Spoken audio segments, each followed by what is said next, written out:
From the Homestead Studios in Santa Clarita, California, it's Just the Tip-Sters with Melissa Morgan. If you've got a tip on anything you find interesting, an unsolved mystery, a creepy story, an unsolved story about creeps, anything, tell us about it by leaving a voicemail message on the Tip-Ster hotline at 832-TIPSTER. That's area code 832-847-7837. Or send an email to jttipsters@gmail.com. You just might hear Melissa talk about your tip on the podcast. And now, here's your host. When she says cold cereal, she means something completely different than you do. Melissa Morgan. More cowbell.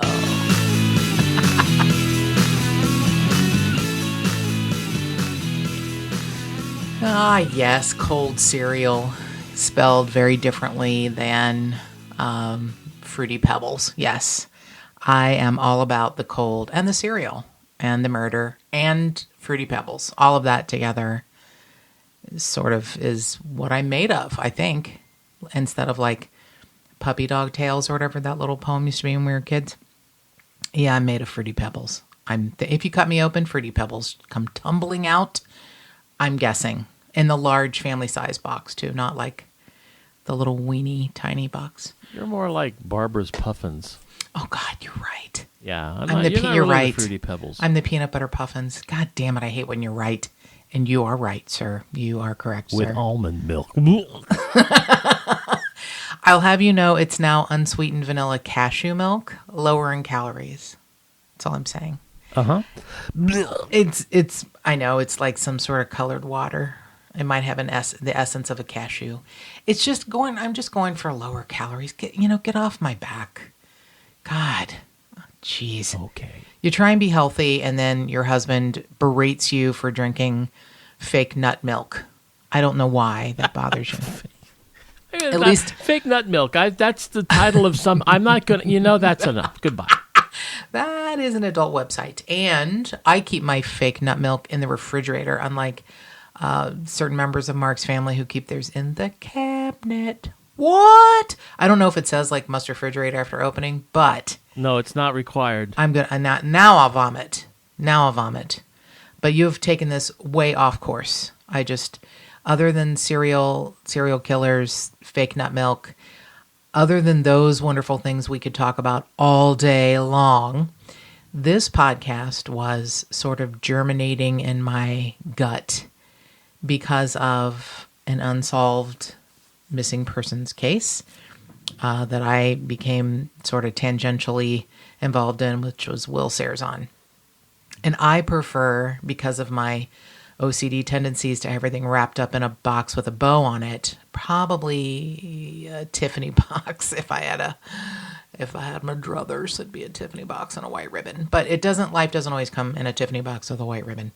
So there are many, according to our last week's guest, Pam Coronado, about 180,000 open active missing persons cases across the United States all the time. So this person isn't missing. This person is deceased, and her case will probably remain open unless somebody comes forward with something. And I know there's somebody out there that's got something. So backtracking a little bit, this is not a case I would want to cover other than the fact that it's local, somewhat affecting me, in that I am sorrowful for what happened. And now that I know sort of a conclusion of sorts, it makes me more angry than anything. And I'm just hoping somebody out there listening knows somebody, or is somebody that knows something, has something that they would like to talk to anyone about. And we have a completely anonymous way of getting a hold of us via email. I'm too stupid to know how to track your IP address. I can barely walk and talk, so I'd never know who you are.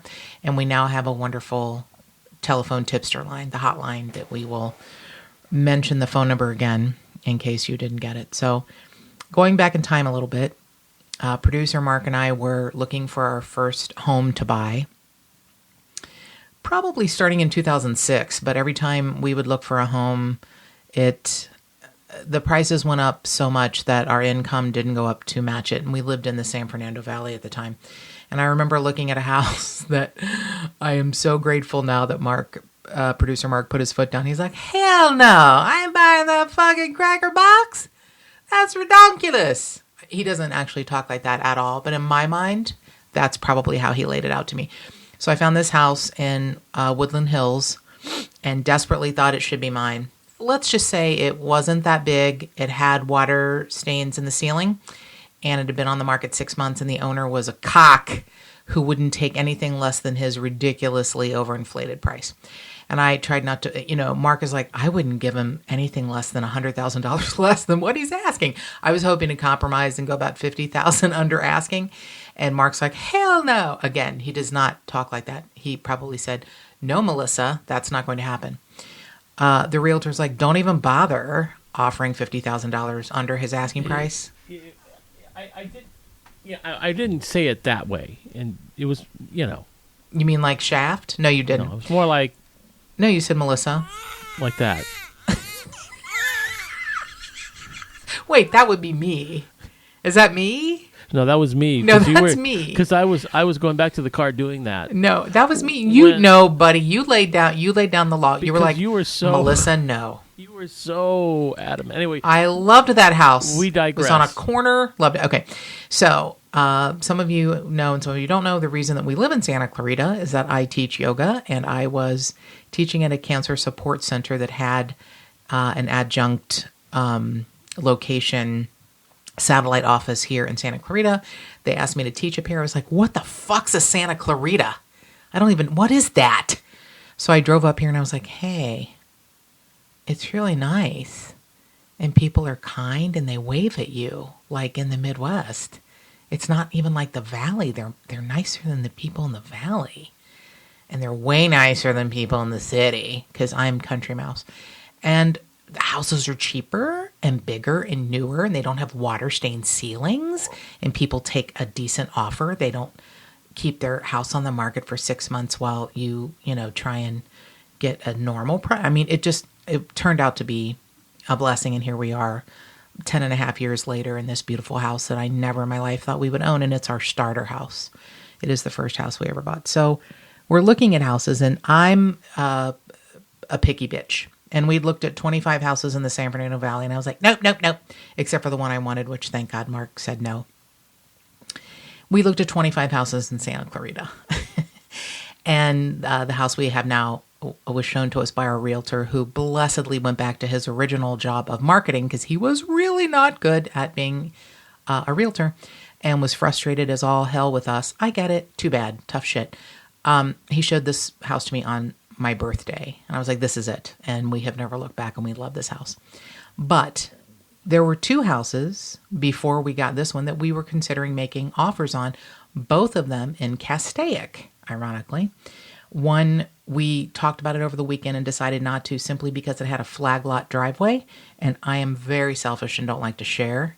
And I could just see me squealing out of our, driveway at 60 miles an hour one day, and our neighbor trying to get their, Toyota Camry in, and there's a horrible accident and everyone's upset, and Mark has to go to court and defend. It just would be horrible. I played the whole thing out in my head. The other one was a big, beautiful house in a lovely neighborhood, but kind of needed some updating, like a lot. Like it had, I remember this, blue carpeting. Was not, like it had the craziest flooring in the universe. It had part linoleum and part not real wood, and then blue carpet. It was big and beautiful. It had a great lot. It was lovely, but it needed some work. So we were talking about it, and the realtor said, I have to disclose to you that there is an unsolved homicide. And I'm like, what? And I assumed they only had to tell you if it was in the actual dwelling you were hoping to buy. No, I guess it's within so many feet. So this was across the street and one house over. And I was like, I'm a ghoul, so I'm rubbing my hands together like, tell me more. Tell me everything. Girl, please sit down. Let's talk. So he explains that a few weeks before we had looked at the house across the street, a woman was murdered in her home. Now, he didn't have a whole lot of information, but he wanted it to be very clear that there was not a serial killer, a Fruity Pebbles or other kind of serial killer running around Castaic, that it was not a home invasion robbery, that it was probably a family member. And the theory at the time on the family member was this woman and her husband had kindly taken in a foster daughter who was at the moment in a halfway house in Denver. And the theory was she had hopped on a Greyhound bus from Denver, taken a very long and uncomfortable ride on a Greyhound down to Southern California, gone into the house, killed her foster mother, and then got back on her Greyhound bus and went back home. And I was like, even when he said it to me, I was like, well, I ain't no detective, but that seems pretty fucking weird and probably not a possibility. So we did not end up getting that house. Basically a month later, we ended up getting the house we have now. We didn't move in for a few months. And I would check on her case every time I thought about it. I would look online, see if there were any updates, anything new. And I became a little obsessed with her case because she seemed like such an amazing person. And I actually printed out a picture of her, which here is a tip. This is free. You don't even have to pay for this one. Have some fucking decent pictures of yourself taken, because if something, God forbid, tragic happens to you and the only picture they have of you is your driver's license picture, you're going to look like a pedophile or a criminal or just a fucking weirdo who doesn't know how to take pictures and has a blue background. Just the only picture they had of her was her driver's license picture, and it was just... And she was even smiling, and she had a lovely face, but it was just not great. So I had this ugly-ass picture of this poor woman hanging by my computer on a hutch above my computer for a couple of years. And I just knew her case was going to be able to be solved. I knew it. And as you will see, as the years go by, sort of solved, but mostly not. So let's go back in time. Lawana Clary is, depending on which article you read, 50 or 51. Her much younger husband, David Wayne Clary, is anywhere from 36 to 38 in 2007. They'd been married for 15 years. So they got married when he was pretty young and she was, in her mid-30s. And Lawana Clary is a really special human who is a special ed teacher and had worked at Saugus High and then transferred to Valencia High School and was beloved by everyone who ever met her. Her husband, the much younger husband, was apparently tough to get to know, a little quiet, and he was a database administrator and a part-time comic book sci-fi nerd writer. Nerd. So Lawana really committed to her special education students. She went way above and beyond the call of duty. She took them on field trips twice a week. She taught them to function on their own because she knew that even if they would be living with parents or caregivers or family members now when they're younger, people grow up, people grow old, people die, and they needed to learn how to function on their own. So she really wanted them to learn to live independently. She took them on field trips, taught them how to ride a bus and change buses and look at schedules. She taught them how to order a meal at a fast food restaurant. They all adored her. In the classroom, she taught everything from math to social studies at all their levels, which is pretty tough. And she would handle 20 students at a time. So Paul Priest, who was the principal at Valencia High at the time, said of Lawana, she just really felt like she had a calling for it. This was a group of students that she wanted to work with, the special ed students, and not every teacher can do that.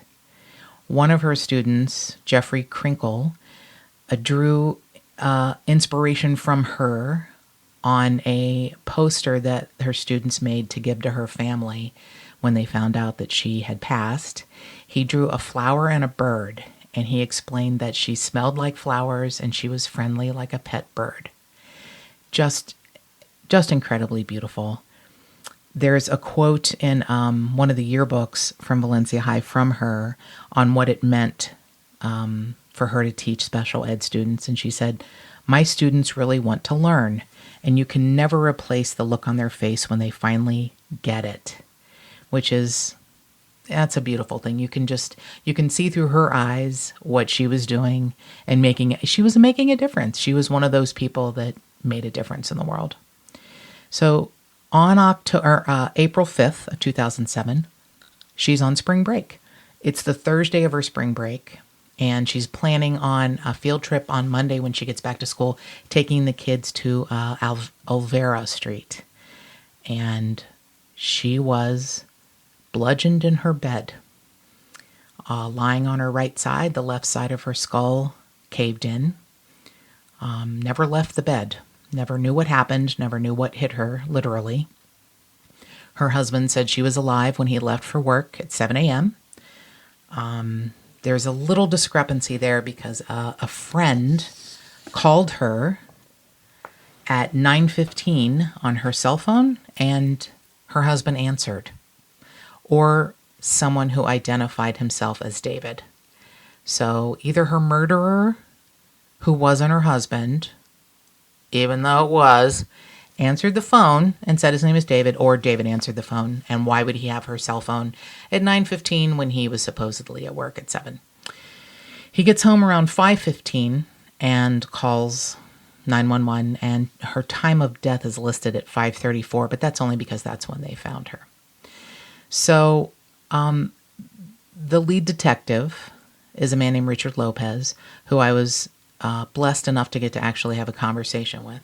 And I'll explain why I got to talk to him. But there was no weapon found at the house. No weapon has been recovered. And they say they're looking for an implement that's similar to a baseball bat, a golf club, or a walking stick, which I think is a purposeful choice of words because apparently David Clary used a walking stick when he went on his hikes, his mini hikes in the outdoors. So that's nice. So Lawana's head was caved in. The autopsy showed that there was a huge skull depression, measured 2.5 inches by 3.25 inches. There were numerous underlying multiple fractures, and including the skull depression. There's a bruise on the back of her left hand. So after the first blow, she raised her hand. She was asleep, raised her hand to block the blow, and they hit her hand, and then probably it was over after that. I don't know that she had the capability to think or do anything else. So there was blood spatter all over the bedroom wall, the ceiling above her head. The coroner said that there was no sign of a struggle. There was no robbery. There was no forced entry into the house. And there was no blood found anywhere else in the house. It should also be known that they had 2 dogs, rescue dogs, that apparently, according to the neighbors, barked a lot. And the neighbor across the street, probably not in the house that we were going to buy, but a different house, said she was home all day and heard absolutely nothing. So someone came into the house who knew her, I'm going to guess Mr. Clary, and killed her, or maybe killed her on the way to work. I don't know the timing, and all of those details are probably not released. But yeah, the dogs didn't bark. Wasn't a robbery. Nothing was missing. The gardener was there that day. He was investigated and cleared. So they eliminated many people from their list of suspects, including other people's gardeners, housekeepers, people who drove up and down this sweet small cul-de-sac.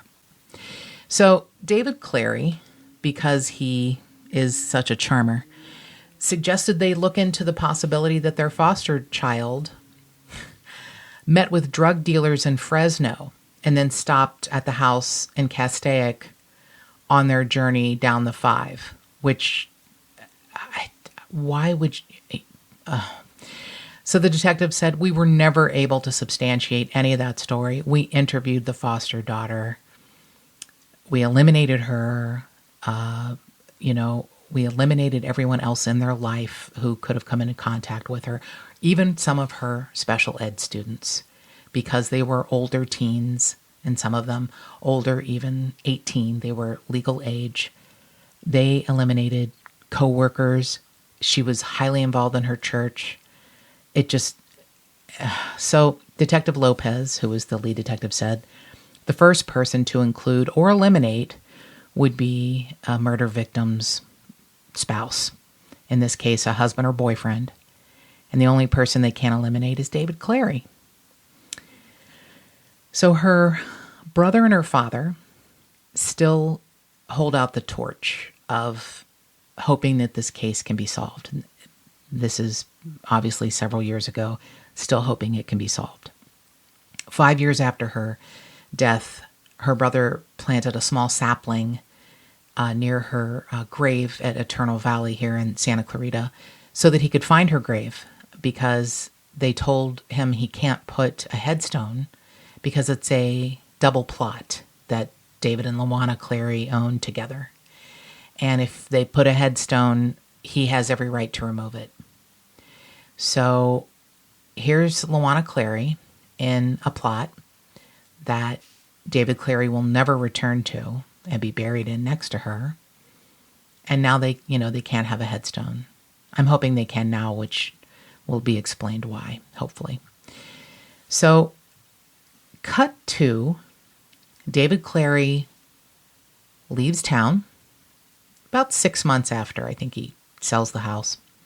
He goes to Fresno, which is where he had spent some time. He meets a woman, and they end up moving to Oregon. She's much younger. Her name is also Melissa. She has a child from another marriage, and they have 2 children together, a boy and a girl. So now he's responsible for 3 kids. He sues Prudential for not paying out the $300,000 life insurance policy on Lawana, and her father is fighting him for it. I'm guessing because her murder is still opened, and the police have named him the only person of interest. The sole person of interest, David Clary. So yours truly is a nosy bitch, and about a week ago sat up in bed and thought, what the fuck ever happened to Lawana Clary? I need to know right now. And I assumed something had happened, that it had been solved, that information had been found, someone came forward something. No. And when I did just a cursory search, I find the name David Wayne Clary as someone who is deceased in the aptly named Piggot, Arkansas. Piggot. Apparently it's not far from Blytheville, which is also a lovely... Anyway, David Wayne Clary, again, one of the things that bothers me about reportage is that they get ages wrong. So when you're trying to find out if it's the right person, an age would be helpful. So they said he was 47. Sometimes said he was 48. Sometimes said he was 49. So somewhere in there is an age range close to what David Clary would have been at this time. Said he died in October of 2017, and sniffing around found a blog he wrote naming his new wife. Sniffed around, found his new wife, who mentioned, yes, indeed, it was her husband who passed away. Her husband, who was previously married to Lawana Clary. So David Clary died on the table October 25th of 2017 in Piggot, Arkansas. Now, apparently he'd spent the better part of 2017 trying to find the correct surgeon to repair, and how ironic is this, a tear in his heart. His heart should have been torn literally from his body after he killed his wife, first wife. But that's just my opinion. And it was difficult in his part of the world. Don't ask me how they ended up in Arkansas from Oregon, but hey, I don't really care about their journey. So he was looking for the correct surgeon. He mentioned his surgeon said, this is too complicated for me. I can't do this. I need to find someone else. So apparently he'd found the correct surgeon, was going to have this surgery where they intentionally stopped his heart, I guess to repair the heart. And oh, darn, died on the table. Shucks. So he had started a GoFundMe. Actually, I believe it was called Fundly. Fundly, fundly.com. Never heard of that one. It seems appropriate for him. Looking for $25,000 for his upcoming surgery. I am happy to announce that he collected $50, probably from some dumbass who didn't know who he was. I hope that bought his wife. I'm not even going to go. Anyway, so yeah, he got $50 of the 25 grand he was looking for to repair his torn heart. But to explain his torn heart, I need to go to his own words. So David Clary really thought of himself as a writer. He wanted to sit and write, in his own words, from his own Facebook posts, bad comics and science fiction. So I'm going to call this fiction because he's a big fucking murdering liar. But here we go, in the words of David Clary. If you ever go to one of those people searcher apps, I don't know what that means, to find out where someone lives, and you look up God, it will come back Yosemite National Park. It's the most beautiful place on earth. It really is. I've been from coast to coast in this great nation, and yeah, we have some amazing locales, but none of them compare. Beyond that, though, Yosemite has a special place in my heart with a big fucking tear, a deep connection that I will never be able to break, even if a day came where I would want to break it. As I drove into the park, I realized that this is what I imagine heaven will look like, and if I ever get back to speaking to God again, I'll ask for his favor. I imagine that this is what I will see the moment after I die. Oh God, I hope that what you saw on the table, David, were bright surgical lights and someone saying, "Clear." Oh, he's gone. Bye. Time passed and I found a new love, a new family, and that hole was still there. Melissa, my new wife, and our children came to Yosemite a few times, but it was only a matter of time before we moved on to Oregon, and his dog passed too. Who cares? Anyway, I was left with just memories of my previous life, memories of Yosemite, memories in a big fucking hole that I could never even hope to fill. Apparently, it couldn't be filled surgically either. People who knew me before the murder said I changed. I became more selfish. I became more immoral, uncaring, and cruel. The world had dealt me the bitterest blow imaginable.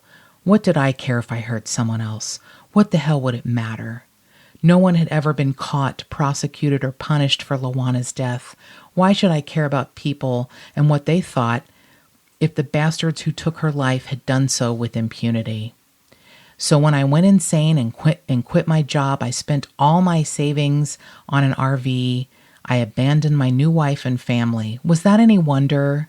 Wasn't I just hoping to have an accident somewhere in the middle of nowhere and die, abandoned, alone, and unloved, as surely I should have been? Can I just stop here for a moment and puke? Yeah. Thank you. I'll turn down the mic while I do that. No, you can leave it up. I would actually, I would appreciate vomiting noises in the background.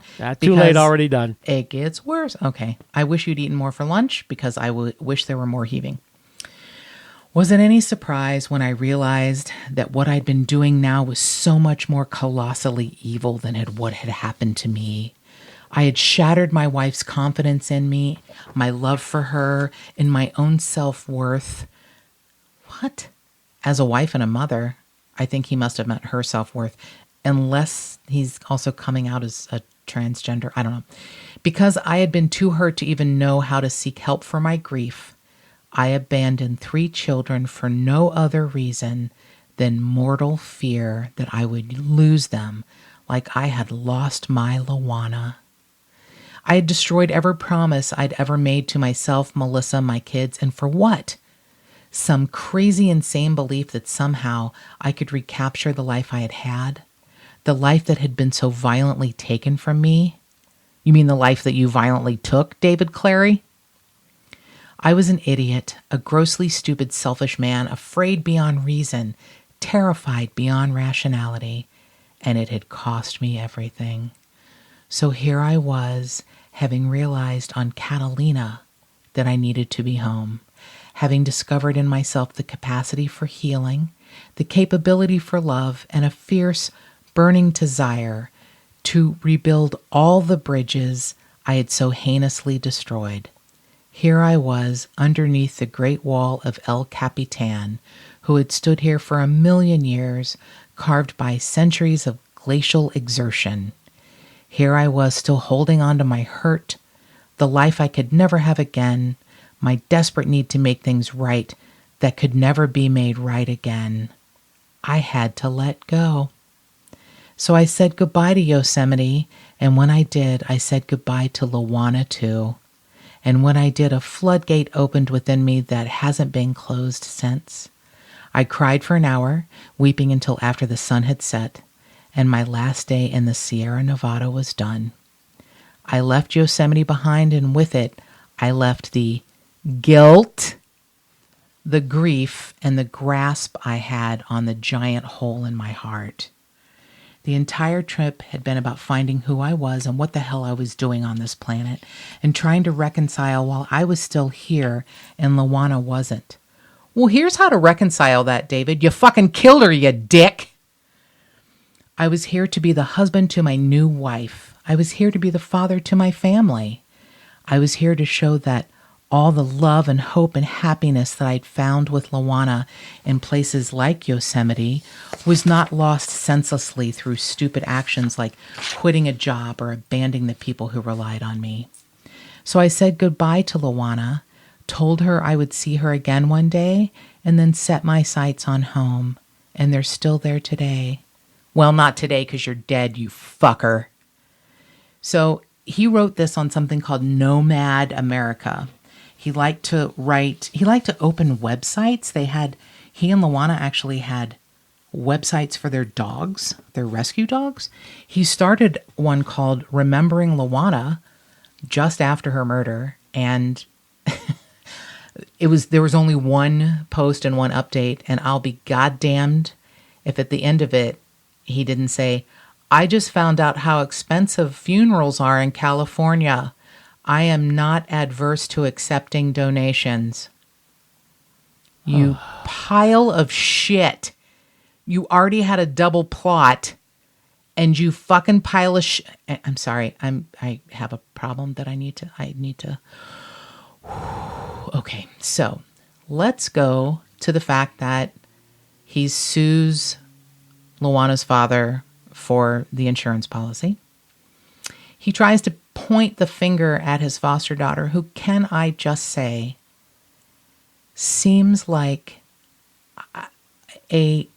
probably a rare case of a foster child taking the love they got from someone and making their life great. So in April of 2010, 3-year anniversary after Lawana's death, Erin, her foster daughter, says on a local newspaper that ran an article about the murder, she comments and says, I'm Lawana's daughter. She was a great woman of God, a mother, and everything else. Her heart was so big, and definitely for the less fortunate.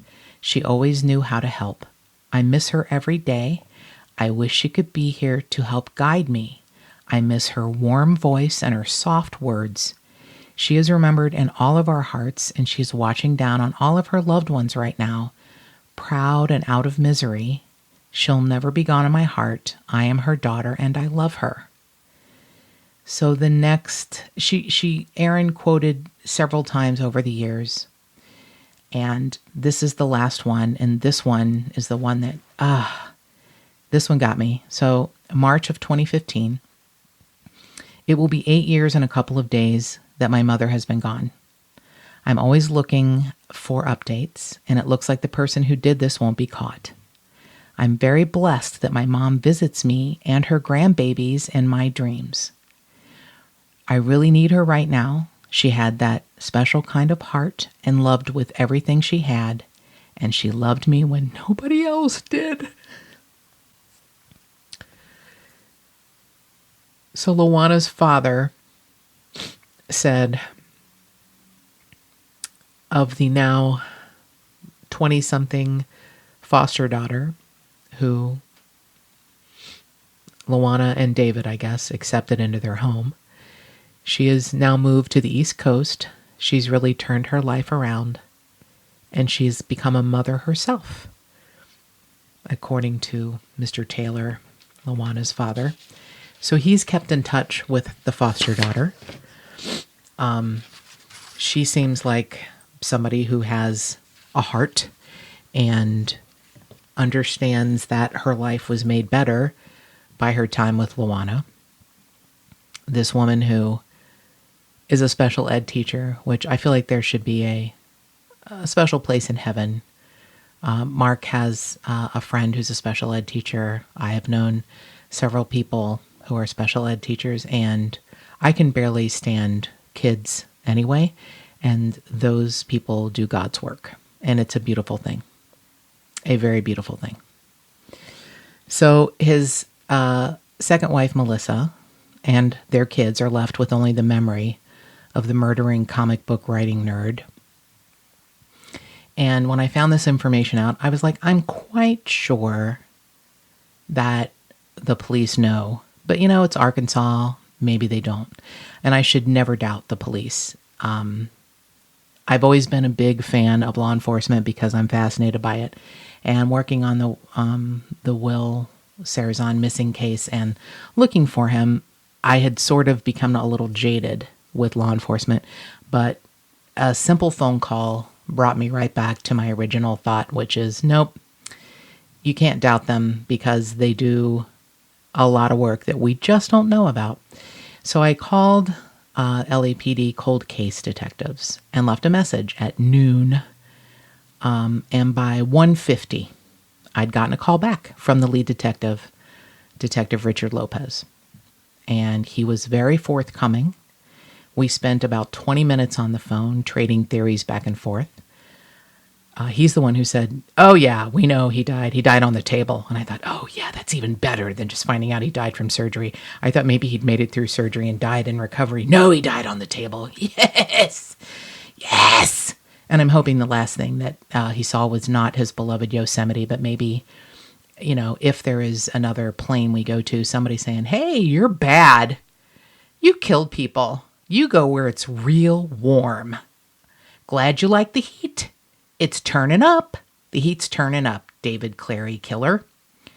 So Detective Lopez and I had a really lovely discussion. And he said, oh yeah, no, he did it. And I don't know if he can say that because David Clary's now dead, but he said there are obviously things he can't tell me. But he said the DA just felt there wasn't enough evidence to bring charges, which I think happens in so many cases, and that is what is heartbreaking. He said, now, you know, he married again. And I said, yeah, her name's Melissa too. And he said, you know, he did her wrong. And I was like, yeah, I read the blog where he left her. And he goes, you know more about this case than I do, which was really funny because I'm quite sure I don't, but it was a very funny moment. And I said, I guess you've talked to Melissa, huh? And he said, well, yeah, we were hoping maybe a deathbed confession. But no, Melissa's not talking. She apparently wouldn't give up her husband, even if she does know something, which I don't know that she does. She may live in a fantasy world where he was just this fantastic, I don't know, decades older than her pile of shit who quit his job, spent his savings on an RV, and went to Yosemite. Maybe out of guilt for killing his first wife, saying that he needed to, you know, let it go. So that is the story of Lawana Clary. If you have any information on her murder, please email us, call us. We won't use your name unless you want us to. And any information you give us, we will absolutely get to Detective Lopez immediately. I don't know how cases are solved posthumously, but if there's a piece of evidence out there, and there probably is something we don't know about, you let us know. Our email address, jttipsters@gmail.com, and our new awesome tipster hotline, 832-TIPSTERS. That's 832-847-7837. And more cowbell.